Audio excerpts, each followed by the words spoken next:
Sejam bem-vindos à Nerdologia de História. Meu nome é Felipe Figueiredo, formado em História, colunista, podcaster, youtuber e professor. E tente descobrir a identidade de um dos mais famosos criminosos nessa Nerdologia sobre Jack Estripador e a Londres vitoriana. Londres, 1888, reinado da Rainha Vitória. Capital do império onde o sol nunca se punha, que, no ápice de seu tamanho, ocupou mais de um quarto da terra.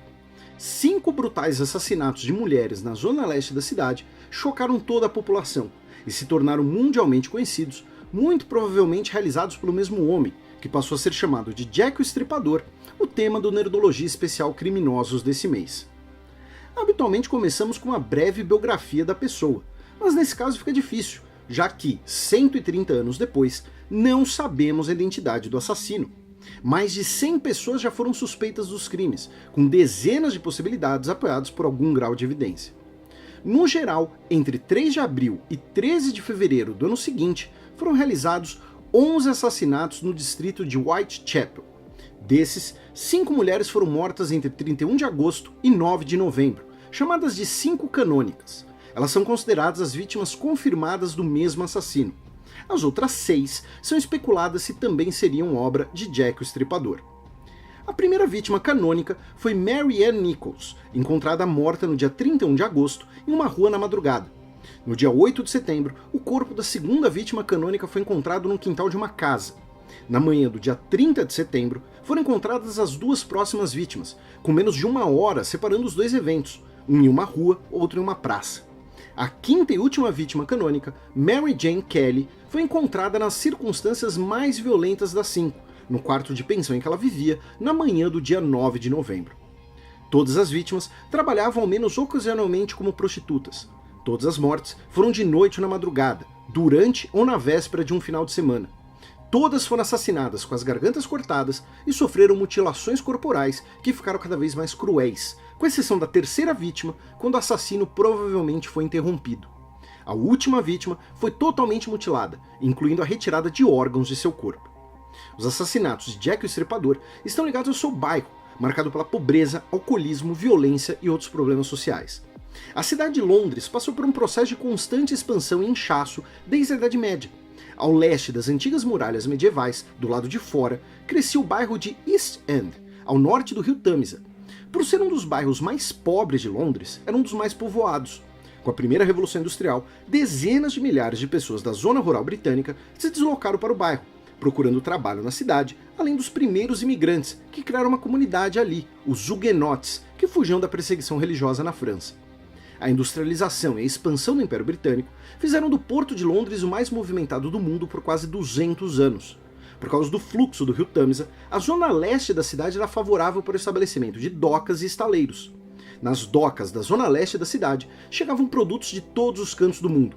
Além de produtos, chegavam também pessoas de diversas partes do mundo, fugindo de más condições ou de perseguições. Judeus, alvo de intolerância e violência no leste europeu, se estabeleceram no bairro, que chegou a ter mais de uma centena de sinagogas. Irlandeses, que já eram uma das maiores comunidades de Londres, chegavam cada vez mais, buscando melhores condições de vida ou trabalho. As ocupações manuais e fabris ao redor das docas empregavam muitos irlandeses. Hoje, cerca de 10% de toda a população britânica declara ter ao menos um avô ou avó irlandês. Um aspecto importante é que a maioria dos irlandeses era católica. A região também era muito frequentada por marinheiros e operários temporários, em torno das docas. A população cada vez maior fez da zona leste de Londres uma das maiores densidades populacionais urbanas do mundo, com a maioria das pessoas pobres residindo em cortiços e outras habitações precárias. O número de pessoas com trabalho intermitente e marinheiros também motivou o estabelecimento de muitas pensões. A larga presença de marinheiros e trabalhadores homens das docas motivava o estabelecimento de bares e de bordéis. Segundo a polícia londrina, na época dos assassinatos, eram cerca de 62 bordéis e 1.200 mulheres trabalhando como prostitutas apenas em Whitechapel. E o que isso tem a ver com Jack o Estripador? Tudo! Primeiro, a reputação violenta do bairro, visto como um reduto de pobreza e depravação, distanciava a região da atenção dos governantes e da polícia. Mesmo com algumas iniciativas do governo para corrigir a degradação das residências, a região ainda era marcada pela falta de ruas organizadas, de saneamento básico e a criação de animais pelas ruas. Então, crimes que ocorriam ali não costumavam atrair a atenção do público e das autoridades, muitas vezes desprezados com argumentos moralistas. Segundo, ocorriam muitos conflitos com a polícia em protestos por melhorias no bairro ou contra a violência sofrida por essas pessoas que residiam ali, que eram alvo de agressões e gangues motivadas por nativismo e racismo, contra judeus, católicos e estrangeiros em geral. A maior dessas gangues foi formalizada na virada do século, justamente na zona leste de Londres, a British Brothers League. Finalmente, existiam os crimes internos ao bairro, como acertos de contas entre homens e roubos. A brutalidade dos assassinatos de Jack o Estripador foi bastante explorada pela imprensa, especialmente pelos tabloides. É a época dos primeiros jornais com fotografias, e as imagens violentas causaram grande repercussão. Ao mesmo tempo, a indignação e a popularidade motivaram a necessidade por uma solução dos crimes. Um inspetor da Scotland Yard foi nomeado chefe da investigação, com 3 detetives especialmente para o caso, além da polícia local. Cidadãos descontentes criaram o Comitê de Vigilância de Whitechapel para patrulhar as ruas. Mais de 2.000 pessoas foram interrogadas e 80 detidas. A polícia recebeu centenas de cartas supostamente relacionadas ao caso, várias que diziam ser escritas pelo próprio assassino. A maioria delas se revelou inútil, com diversas escritas por jornalistas querendo criar manchetes e vender jornais, mas 3 delas chamaram a atenção da polícia, e de uma delas que saiu o termo Jack o Estripador. A publicidade dos casos, as cartas e a ocorrência de assassinatos possivelmente cometidos por pessoas querendo imitar Jack o Estripador inspiraram novos procedimentos em casos como esses. Alguns são regra até hoje, como não divulgar detalhes das cenas dos crimes para distinguir comunicações falsas.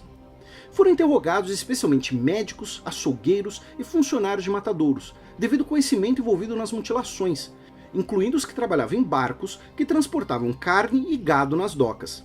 Segundo Thomas Bond, médico legista da polícia na época, isso foi um erro, entretanto. Para ele, o criminoso não tinha nenhum conhecimento específico, apenas força física. A tese do legista é de que o criminoso era movido por misoginia ou alguma patologia sexual. Outras hipóteses analisadas eram de assassino movido por uma vingança moral contra pessoas que ele via como depravadas, ou um assassino que queria testar o quão impune ele ficaria com seus crimes. Mesmo com todas as investigações, o assassino nunca foi pego. Os crimes chamaram atenção para as condições de vida na região, que, nas décadas seguintes, passou por um intenso processo de renovação, e a identidade misteriosa de Jack o Estripador contribuiu para se tornar o primeiro assassino em série explorado pela mídia mundial e de profundo impacto na cultura pop. Nos comentários do Nerdologia sobre história no filme Mestre dos Mares, perguntaram se o bloqueio continental que aprendemos na escola tem relação com o que foi visto no vídeo. Sim, total. O chamado bloqueio continental é uma maneira de sufocar as ilhas britânicas e seu comércio e suprimentos. Como os franceses não possuíam meios navais para impor isso nos mares, Napoleão pressionava os governos e ameaçava com seu exército, como aconteceu no caso de Portugal. Perguntaram se é prática comum um militar servir em forças armadas de outros países. Em alguns períodos da história foi bastante comum, especialmente em períodos com muitas guerras de independência, como no início do século XIX e na década de 1960. Finalmente, perguntaram se Thomas Cochrane é parente de Zefran Cochrane, pai da dobra espacial.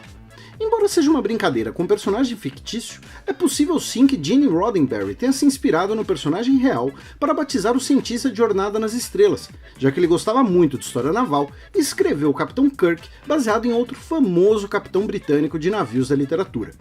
Não se esqueçam de curtir e compartilhar o vídeo, assinem nosso canal para conhecer mais sobre a Inglaterra vitoriana e até a próxima!